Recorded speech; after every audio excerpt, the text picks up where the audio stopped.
Om Sairam. Welcome to my channel Shri Sai దివ్య చరణాలు. బాబా గారి భక్తుడైన నానాసాహెబ్ చందోర్కర్ గారి అనుభవాలు మరికొన్ని విషయాలు ఈ వీడియోలో తెలుసుకుందాం. ఒకరోజు ఉదయమే నానాసాహెబ్ చందోర్కర్ గారు కోపార్గామ్కు తప్పక వెళ్ళవలసి ఉంది. జిల్లా కలెక్టర్ అక్కడికి వస్తూ తననక్కడ కలుసుకోమని నానాను ఆదేశించారు. అందువలన నానాసాహెబ్ బయలుదేరి బాబాను సెలవు కోరారు. బాబా, ఇవాళ నీవేమీ వెళ్ళనక్కర్లేదు, రేపు వెళ్ళవచ్చులే అన్నారు. జిల్లా కలెక్టర్ ఆదేశాన్ని పాటించాలా లేక సద్గురువు ఆదేశాన్ని పాటించాలా అనే విచక్షణ అతనికి కలగలేదు. బాబాపై పూర్తి విశ్వాసంతో నానాసాహెబ్ చందోర్కర్ ఆ రోజు ఆగిపోయారు షిరిడీలో. తిరిగి ఆ మరుసటి రోజు అతను సెలవు కోరినప్పుడు బాబా ఆశీర్వదించి ఇవాళ వెళ్ళి కలెక్టర్ను కలుసుకో అన్నారు. అతడు కోపార్గం చేరి ఆఫీసులో విచారించగా ఆ ముందటి రోజు కలెక్టర్ రాలేదని చెప్పారు. తాను ఆ రోజు రావడం లేదని, మరో రోజు వస్తానని కలెక్టర్ టెలిగ్రామ్ ఇచ్చినట్లు ఆఫీసులో తెలిసింది. నానాసాహెబ్ చందోర్కర్ గారు ఎప్పుడు షిరిడీకి వచ్చినా కోపార్గంలో దిగి గోదావరి నది పక్కన ఉన్న దత్తక్షేత్రానికి వెళ్ళి దర్శనం చేసుకోవడం అలవాటు. అయితే ఒకసారి షిరిడీకి వచ్చినప్పుడు ఆ దత్త మందిరంలో ఉన్న ఒక సాధువు కనిపిస్తే అతను ఏమీ అడగకపోయినా ఈ మందిరం కోసం, ఇక్కడ జరిగే ఉత్సవాల కోసం 300 రూపాయలు ఇస్తానని ఒప్పుకుంటారు నానాసాహెబ్ చందోర్కర్. కానీ తర్వాత ఎందుకో గానీ నానాగారి మనసు మారిపోతుంది. అరే, ఎందుకు నేను ఇవ్వాలి డబ్బులు అని చెప్పి మళ్ళీ మరొకసారి షిరిడీకి వెళ్ళినప్పుడు ఆ దత్త మందిరం ముందు నుంచి వెళ్తే ఆ సాధువు చూస్తే ఎక్కడ డబ్బులు అడుగుతాడని పక్కదారి నుంచి నడుచుకుంటూ వస్తారు. ఆ దారంతా ముళ్ళ కంపులతో నిండి ఉంటుంది. ముళ్ళన్నీ కూడా గుచ్చుకుంటాయి. ఇంకొక విషయం ఏమిటంటే తనతో పాటు తన వియ్యంకుడు కూడా వస్తాడు. ఆయన కూడా దత్తాత్రేయుడు భక్తుడు. అయినా కూడా అతన్ని కూడా దర్శనానికి వెళ్లకుండా ఇద్దరు వేరే దారి నుంచి వస్తారు. అతను అడుగుతారు నానాసాహెబ్ చందోర్కర్ గారిని, మనం ఎందుకు ఆ రహదారిని వదిలి ఈ ముళ్ళ దారిని వచ్చాం అని అడిగితే ఏదో సమాధానం చెప్పి షిరిడీకి తీసుకెళ్తారు నానాసాహెబ్ చందోర్కర్. ఇద్దరు షిరిడీకి వెళ్ళి బసకు వెళ్ళి స్నానం చేసి బాబా గారి దర్శనానికి వస్తారు. ఎప్పుడు బాబా నానా వచ్చారంటే ఎంతో సంతోషపడేవారు. కానీ ఈసారి నానాగారు వారి వియ్యంకుడు వెళ్ళి బాబా ముందు కూర్చుంటారు. బాబా అస్సలు చూడరు. అసలు నానా వచ్చినట్లు కూడా గుర్తించినట్లుగా ఉంటారు. అందరూ వస్తూ ఉంటారు, అందరితో మాట్లాడుతూ ఉంటారు బాబా. కానీ నానాసాహెబ్తో మాట్లాడరు. చాలాసేపు తర్వాత నానాగారు అడుగుతారు, బాబా ఎందుకు అలా నటిస్తున్నారు? నేను నీ పక్కనే ఉన్నాను, నేను వచ్చి చాలాసేపు అయింది, నా వైపు చూడడం కూడా లేదు అంటే బాబా మౌనంగానే ఉంటారు. మళ్ళీ నానాసాహెబ్ చందోర్కర్ ఇలా అంటారు, బాబా నేను ఏం తప్పు చేశాను? నేను ఎప్పుడూ మీకు దక్షిణలో లోటు చేయలేదు, మీ గౌరవానికి నేను ఎప్పుడూ భంగం కలిగించలేదు. మీరంటే నాకు ఎంతో విశ్వాసం. నేను మీ గురించి అనేక ఉపన్యాసాలు ఇస్తున్నాను. అయినా సరే మీరు ఎందుకు ఇలా చేస్తున్నారంటే బాబా చెప్తారు, మీరు చాలా గొప్పవారు నానా. ఆ సాధువు నిన్ను అడగలేదు కదా, నువ్వే డబ్బులు ఇస్తానన్నావు. ఆ డబ్బులు ఇవ్వడానికి నీకు ఇష్టం లేకపోతే ఇవ్వను అని చెప్పాలి. అంతేకాని ముళ్ళదారిలోని వచ్చావు, నువ్వంటే వచ్చావు. నీ వియ్యంకుడు పరిస్థితి ఏమిటి? ఆయన పంచి ఎత్తి చూడు, ఎన్ని రక్తపు మరకలు ఉన్నాయో. డబ్బు లేదు అంటే లేదు అని చెప్పాలి. నీకు ఇవ్వడం ఇష్టం లేకపోతే మధురంగా ఇవ్వలేను అని చెప్తే సరిపోతుంది కదా. నానాసాహెబ్ చందోర్కర్ గారు అవమానంతో తలదించుకుంటారు. తన తప్పు తెలుసుకొని బాబా గారి పాదాలదే పట్టుకొని క్షమాపణ అడుగుతారు. బాబా తిరిగి మళ్ళీ ఇలా చెప్తారు, ఎప్పుడు ఇలా చేయకు నానా అని. ఈ విధంగా నానాసాహెబ్ చందోర్కర్ గారి ద్వారా ఎన్నో రకాలైన పాఠాలను మనందరికి కూడా నేర్పిస్తున్నారు బాబా. ఈ విధంగా ఎప్పుడూ చేయకూడదన్న విషయం మనకి ఈ లీల ద్వారా అర్థమవుతుంది కదా. నానాగారు తిరిగి ప్రయాణంలో తప్పకుండా డబ్బు ఆ సాధువుకి ఇస్తాను బాబా అని చెప్తారు. మరొకసారి నానాసాహెబ్ చందోర్కర్ గారు లేలే శాస్త్రి అనే మిత్రుడితో కలిసి పూణే నుండి టాంగాలో ఎక్కడికో బయలుదేరతారు. కొన్ని మైళ్ళు వెళ్ళాక అకస్మాత్తుగా గుర్రం బెదిరి ఆ బండి పడిపోయింది. నిజానికి స్థూలకాయులైన ప్రయాణికులు ఇద్దరూ కూడా బాగా దెబ్బలు తగలవలసిందే. కానీ అదే సమయానికి షిరిడీలో బాబా తమ చేతులు శంఖంలాగా కల్పించి ఊదుతున్నారు. ఆయన అలా చేయడం సామాన్యంగా ఎక్కడో ఎవరో భక్తులు మరణిస్తున్నారని సూచించేది. మరుక్షణమే బాబా, అరే నానా చనిపోబోతున్నాడు, కానీ నేను చావనిస్తానా అన్నారు. అక్కడ నానాకు తన మిత్రునికి చిన్న దెబ్బైనా తగలకుండా క్షేమంగా ఇంటికి చేరుకున్నారు. తన బిడ్డ అని బాబా అనుకున్న తర్వాత వేళలా రక్షించి కాపాడుతారన్న విషయం మనకి లీల ద్వారా అర్థమవుతుంది. ఒకసారి నానాసాహెబ్ చందోర్కర్ గారు షిరిడీలో బాబా గారితో పాటు మసీదులో ఉన్నప్పుడు ఒక వ్యక్తి వచ్చి చెప్తాడు, ముస్లిం స్త్రీలు మీ దర్శనం కోసం వచ్చారు అని. అప్పుడు అక్కడ నుంచి లెగిసి బయటికి వెళ్దాం అనుకుంటారు నాన్న. కానీ బాబా వారి తొడపై చేయి వేసి ఆపుతారు, అక్కడే కూర్చోమని. సరే అని నానాసాహెబ్ చందోర్కర్ అక్కడే కూర్చుంటారు బాబాగారి పక్కనే. ఆ ఇద్దరు స్త్రీలు వచ్చి బాబాగారి పాదాలకు నమస్కరిస్తారు. అందులో ఒక స్త్రీ ముసుగు తీసి నమస్కరిస్తుంది బాబాకు. ఆమె ఎంతో అందంగా ఉంటుంది. చంద్రబింబం లాంటి ముఖం, కలువు రేకుల్లాంటి కళ్ళు, వంకీలు తిరిగిన జుట్టు, ఎంతో అందంగా ఉన్న ఆమెను చూసి చెలించిపోతారు నానాసాహెబ్. తన మనసులో ఆలోచనలు గ్రహించిన బాబా గట్టిగా తొడపై కొడతారు. నానాసాహెబ్ చందోర్కర్ సిగ్గుతో తల వంచుకుంటారు. మనసులో అనుకుంటారు, చిచి, నేను ఎంత సిగ్గుమాలిన పని చేశాను. బాబా పక్కన ఉండగానే నేను ఈ విధంగా ఆలోచించాను, చీ అని తన మనసులో తనను తానే తిట్టుకుంటారు.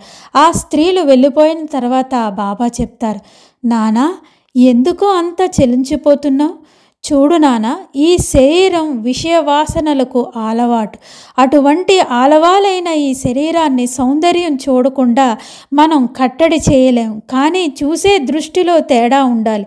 ఆ తేడా మనం గమనించాలి. ఆ విషయ వాసనలు ఈ జన్మలో గనక మనం అరికట్టలేకపోతే అధపాతాళానికి మనం పోతాం. అందంగా శిల్ప రమణీయతతోటి మందిరం బయట ఉన్న ఆ ప్రాకారాన్ని చూసే మనం ఆనందపడిపోయి మైమరిచిపోతే గర్భగుడిలో ఉన్న ఆ దేవతలను నువ్వు ఏ విధంగా చూస్తావు? ఈ విషయం గుర్తుపెట్టుకో నాన్న. ఇంకా ఎంత చక్కగా చెప్తారంటే, స్త్రీ మాతృమూర్తి స్వరూపిణి. గృహస్థులు తన భార్య కాని ఇతర స్త్రీలు అందరూ కూడా ఆ పురుషునికి మాతృస్వరూపిణులు, పుత్రికా స్వరూపిణులు, సోదరి స్వరూపిణులే. ఈ విధంగా చూసినప్పుడు అధపాతాళానికి నువ్వు వెళ్ళవు. నువ్వే కాదు నాన్న, ఎవరైనా సరే. నీ శాస్త్రాలు, శాస్త్ర చర్చలు, సర్వ పురాణాలు అన్నీ చెప్పేది ఇదే కదా.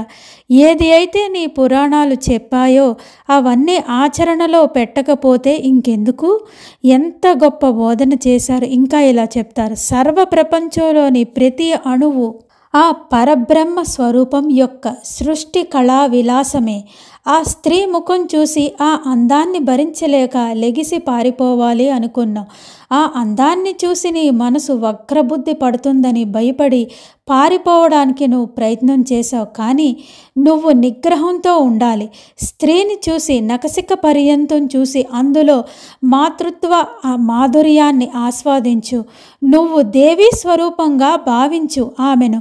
ఆ జగన్మాతను ఒక్క క్షణం కాలం పాటు నీ కళ్ళ ముందు నిలుపుకో. నీ ముందు క్షణకాలం నిలిపిన ఆ పరమేశ్వరుని మహా అద్భుతంగా భావించు. ఆ తల్లి పాదాలను నీ తల్లి పాదాలుగా భావించు. ఆమె నడుము ఈ చరాచర ప్రాణకోటికి ధరించేటటువంటి మహాబ్రహ్మాండానికి మూలంగా భావించు. ఆ తల్లి చేతులు జగన్మాత హస్తాలుగా భావించు. సర్వ ప్రాణులకు ఆహారాన్ని ఇచ్చే అమృత హస్తాలు వలె నువ్వు భావించు. ఎంత చక్కగా చెప్పారు బాబా నానాసాహెబ్ చందోర్కర్ గారికి. పరాయి స్త్రీలను ఏ విధంగా చూడాలి అనే విషయాన్ని ఎంతో అద్భుతంగా బోధన చేశారు. ఇంకా నువ్వు చూసే ఆ స్త్రీ మహా సౌందర్యానికి నిలయం, సర్వ చరాచర ప్రాణకోటి పరమశాంతిని ప్రసాదించే ఆనంద నిలయంగా నువ్వు ఆ స్త్రీమూర్తిని భావించాలి. ఆ భావమే నీ మనసులో ఉంటే పులకించిపోతుంది నీ మనసు. ఏది అయితే స్త్రీమూర్తిలో అర్ధాంగి కాకుండా ఇతర సంబంధాలు కలిగి ఉంటాయో అలాంటి భావనతో ఆ స్త్రీని ఊహించుకో నాన్న. ఇది కేవలం బాబా నానాసాహెబ్ చందోర్కర్ గారికి చెప్పిన బోధ కాదు. ఇది ఆ రోజుకు మాత్రమే పరిమితమైన పాఠం కాదు. ఈ రోజు కూడా చాలా ఆకర్షణలకు లోనవుతున్నారు. చాలా ప్రమాదంలో ఉన్నాం. స్త్రీ అంటే ఒక సౌందర్యమైన బొమ్మగా అందరూ భావిస్తున్నారు, అలాగే చూస్తున్నారు. స్త్రీ అంటే ఒక వస్తువుగా ఈరోజు సమాజం భావిస్తుంది. మీరు చూడవలసిన దృష్టి అది కాదు. స్త్రీను కూడా ఒక పవిత్రమైన జగన్మాత మాతృస్వరూపంగా బాబా చెప్పడం జరిగింది. ప్రతి తల్లి, ప్రతి తండ్రి పరాయి స్త్రీని ఏ విధంగా చూడాలి అని చెప్పగలిగితే ఈరోజు సమాజంలో జరిగే ఎన్నో సంఘటనలు కొంతమేరకైనా ఆపగలుగుతాం. బాబా ఎంత అద్భుతంగా పాఠం చెప్పారో కదా నానాసాహెబ్ చందోర్కర్ గారికి. ఈ అనుభవం జరిగిన తర్వాత నానాసాహెబ్ చందోర్కర్ గారు ఒక దిగంబర యోగిని దర్శించుకోవాలని 4 సంవత్సరాలుగా బాబా అనుమతి అడుగుతూ ఉంటారు. ఎన్నిసార్లు బాబాని అనుమతి అడిగినా బాబా అనుమతి ఇవ్వరు. ఒకసారి ఆ దిగంబర యోగిని ఉండే ప్రాంతానికి ఒక తనిఖీ కోసం వెళ్ళవలసి వస్తుంది నానాసాహెబ్ చందోర్కర్. ఆ సాకుతోటి మళ్ళీ బాబాని అడుగుతారు. బాబా, నేను ఆ యోగిని దర్శనం చేసుకోవాలని అనుకుంటున్నాను అంటే, నేను అదే ప్రాంతానికి పని మీద వెళ్తున్నాను బాబా అంటారు. బాబా నవ్వి, తప్పకుండా వెళ్ళు, నీకు ఆ యోగిని మాత దర్శనం తప్పకుండా కలుగుతుంది. ఆమె పేరు బన్నూబాయ్, వెళ్ళి ఆ మాత దర్శనం చేసుకో అంటారు. ఎంతో ఆశ్చర్యపడతారు నానాసాహెబ్ చందోర్కర్. ఎందుకంటే తనలో ఉన్న వక్రబుద్ధి పోయింది కాబట్టి బాబా ఈసారి అనుమతి ఇచ్చారు. ఆ ప్రాంతానికి వెళ్ళి అక్కడ ఉన్నవారిని అడుగుతారు, ఆ యోగిని మాత ఎప్పుడు వస్తుంది అని. వారు చెప్తారు, ఆమె ఎప్పుడు వస్తుందో తెలియదు కానీ సాయంత్రం ఆ గ్రామదేవత గుడి ముందు తిరుగుతూ ఉంటుంది ఆ ఊరిలో అని చెప్తారు అక్కడ వారు. సరే అని అక్కడ ఉంటారు నానాసాహెబ్. ఒక్కసారిగా ఆ చెట్లు చాటు నుంచి ఒక రూపం నానాసాహెబ్ చందోర్కర్ గారి ముందుకు వస్తుంది. ఆమె రూపం చూసి నానాసాహెబ్ చందోర్కర్ గారు భయంతో ఏం చెయ్యాలో తెలియక ఆది శంకరాచార్యులు రచించిన సౌందర్యలహరి శ్లోకాలని చదువుతూ ఉంటారు. అంతవరకు ఎంతో ఉగ్ర రూపంలో ఉన్న యోగిని మాత శాంతించి నానాసాహెబ్ చందోర్కర్ గారి ముందు నిలబడి ఉంటుంది. ఆమెను దర్శించుకొని ఆమె పాదాలకి నమస్కరించి ఎంతో ఆనందంతో బసకు వెళ్ళిపోతారు. ఆ తర్వాత రోజు కూడా ఆ గ్రామదేవత గుడిలో పూజ చేస్తూ ఉంటారు నానాసాహెబ్ చందోర్కర్ గారు. ఒక్కసారిగా కళ్ళు తెరిచేసరికి ఆ యోగిని మాత గ్రామదేవత విగ్రహం పక్కనే కూర్చొని ఉంటుంది. నానాసాహెబ్ చందోర్కర్ గారికి ఏమీ అర్థం కాదు. తన మానసిక పూజ జరుగుతూనే ఉంటుంది. ఆమె నానా ముందు నుంచే తలుపు తీసుకొని వెళ్ళిపోతుంది. నానా షిరిడీకి వచ్చి సంతోషంగా, బాబా మీ దయవలన ఆ యోగిని దర్శనం కలిగింది అని చెప్తారు. బాబా చిరునవ్వు నవ్వి, నువ్వు 2 సంవత్సరాలుగా అడుగుతున్నావు కదా, కానీ నీకు ఆ అర్హత అప్పుడు రాలేదు. స్త్రీ అంటే ఒక జగన్మాతగా భావించే స్థితికి నువ్వు ఇప్పుడు వచ్చావు కాబట్టి ఆ యోగిని మాత దర్శనం నీకు కలిగింది. ఎప్పుడైతే నీలో ఉన్న వికారాలను వదిలివేశావో ఆ జగన్మాత దర్శనం లభించింది అని బాబా చెప్తారు. ఎంతో కృతజ్ఞతను తెలుపుకొని బాబా పాదాలకు నమస్కరిస్తారు నానాసాహెబ్ చందోర్కర్ గారు. మరికొన్ని విషయాలు మరొక వీడియోలో నానాసాహెబ్ చందోర్కర్ గారి కోసం తెలుసుకుందాం. సమర్థ సద్గురు శ్రీ సాయినాథ్ మహారాజ్ కి జై. ఓం సాయిరామ్.